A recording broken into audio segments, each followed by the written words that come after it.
Okay, let's dive in. Today, we're looking at a film that really taps into something quite primal, I think. That frustrating fear of the nightmare neighbor. Yeah, and specifically a film from the Glasgow Film Festival called Restless. We're drawing from a review by Mary Munoz on Moviescramble. And it's a really insightful review. It looks at how this film takes that common annoyance, the terrible neighbor, and combines it with something genuinely debilitating. Severe sleep deprivation. Yeah. It's not just about loud music. The review suggests the film uses this relatable setup to build, well, serious tension, but also some surprising dark humor. Right. It weaponizes the everyday, pushes someone right to the edge.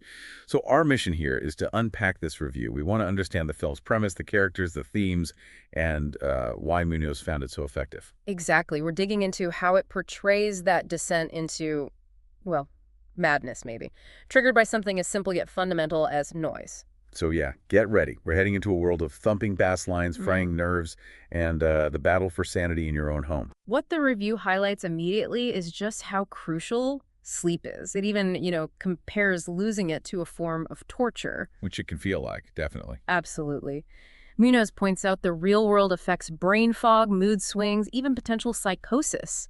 The film grounds itself in that reality, which instantly raises the stakes for the main character. And the cause of all this, just a neighbor, an everyday person moving in next door. It's so relatable, isn't it, that potential disruption? The review asks that question straight up.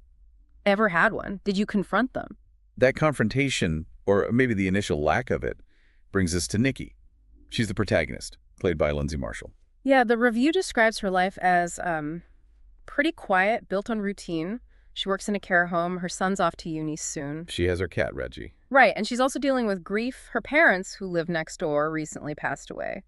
Munoz uses the phrase gentle and still to describe her life before. Before Dino. Before Dino, exactly. Yeah. Played by Aston Macaulay. He moves in next door and is, well, the complete opposite of Nikki. The review says his arrival just fills her world with nonstop noise. Cocaine-fueled parties, apparently. That's the picture painted. And Nikki does the normal thing first, asks him politely to keep it down. But Dino, according to the review, he's just not having it. No interest in being neighborly. None at all. And that's the spark, isn't it? His noise, her lack of sleep, that's the engine driving the whole plot, pushing her towards the edge. And Dino himself. The review doesn't mince words. Calls him odious and obnoxious. Pretty much. Macaulay apparently embodies this guy who uses his sheer physical presence to intimidate Nikki. The review even mentions him trying to sort of twist the language around mental health to excuse his behavior. Well, that's unpleasant. Very. Munoz describes him as being full of fake concern one minute, then swaggering shirtless the next. You just want to avoid eye contact with him, even on screen. He's designed to be repulsive. Okay, so he's the antagonist force. What about Nikki's portrayal? Lindsay Marshall's performance sounds pretty central here. Absolutely crucial, according to the review. It establishes her as fundamentally good, worked through the pandemic, caring for others, takes extra shifts, avoids conflict. Puts others first. Exactly. Her whole character seems built on these small comforts, listening to her dad's opera, watching snooker, baking her mom's recipes, little rituals. Which makes her decline. All the more impactful. You see this decent person just being ground down by exhaustion and this external pressure. But despite her trying to avoid conflict, the review says the film becomes just saturated with confrontation. It does, and it credits the director, Jed Hart, with really building up this almost unbearable anxiety, real tension. How does he do that? Does the review give specifics? Well, one key thing Munoz highlights is the use of an unreliable narrator. Okay, so as Nikki gets more sleep-deprived. Exactly. We, the audience, start to question what's real. What she's seeing, hearing, is it actually happening, or is it the exhaustion? That sounds like a really effective way to build psychological tension. And the review suggests it leads to genuine jump scares, too.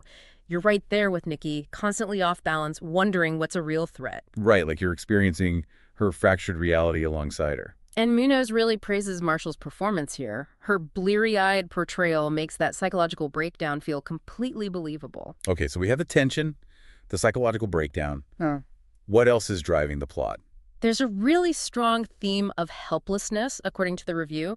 Nikki tries everything. She reports Dino to the council, calls the police. Usual channels. The usual channels, but gets absolutely nowhere. No help with the noise complaints. And her other neighbors. They just want to stay out of it. So she's completely alone in this. Totally isolated, no official support, no community support, nowhere to turn. Wow. Okay, so escalating conflict, psychological distress, total isolation. Mm-hmm. It sounds incredibly bleak, like a pressure cooker. It really does. Yeah. Which is why it's so surprising when the review points out the significant amount of dark humor in the film. Dark humor, Yeah. really, amidst all that stress. Yes. And apparently it's really dark humor. Okay, like what? What examples does the review give? Well, get this. There's a point where Nikki is so broken down by constant dog mess, she bakes it into a brownie. No. Seriously. Seriously. Specifically for Dino. Or, another bit, when she finally snaps and threatens to bury one of his mates alive, and his only worry is whether the guy will fit because he's 6'2". Oh my God. That's definitely dark. It takes things to an extreme. And there's another moment mentioned, this potential love interest, Kevin. Uh-huh. He tries to be the hero, tells Nikki he'll sort Dino out because he's a brown belt. Oh dear. I can see where this is going. Yep. According to the review, the immediate next shot is Kevin on the floor, broken nose, writhing in pain. Right. So much for the brown belt intervention. Exactly. It punctures the tension with these bursts of absurdity. Yeah. The review also mentions the ending being this gloriously operatic slow motion thing set to Bizet's Carmen, so it seems unafraid to get a bit heightened. It sounds like the humor acts as a kind of release valve then, cutting through the grimness. Yeah. That's the sense Munoz gives. It creates these sharp, maybe shocking contrasts, makes the unbearable almost grotesquely funny because it's pushed so far. Okay, so pulling all these threads together, the relatable setup, the sleep deprivation breakdown, unreliable narrator, the helplessness, and this dark humor. What's the final verdict from the reviewer? Mary Munoz sums it up pretty clearly. She calls Restless really well-crafted and thoroughly enjoyable 90 minutes. I praise. Yeah, she definitely feels the film successfully juggles all these elements and tones. Says it deserves a wider audience than just the festival circuit. It's a strong recommendation. Okay, great. So that brings us towards the end of this deep dive into the Moviescramble review of Restless. Let's recap the main points. Sure. The film centers on Nick Nerica, whose life unravels due to extreme sleep deprivation caused by her truly awful neighbor, Dino. And the review highlights how the director, Jed Hart, uses things like the unreliable narrator viewpoint to build intense psychological tension. And it really emphasizes Nikki's feeling of complete helplessness. She tries to get help, but the system fails her, and her community offers no support. But importantly, Munoz points out that the film balances this darkness with some really sharp, startling moments of dark comedy. Yeah, the dog brownie, the failed brown belt intervention, stuff like that. It adds another layer. And the overall takeaway from the review is positive. It's seen as a well-made, effective, and enjoyable film. Definitely. So the thing about you listening, this film seems to tap into something quite potent.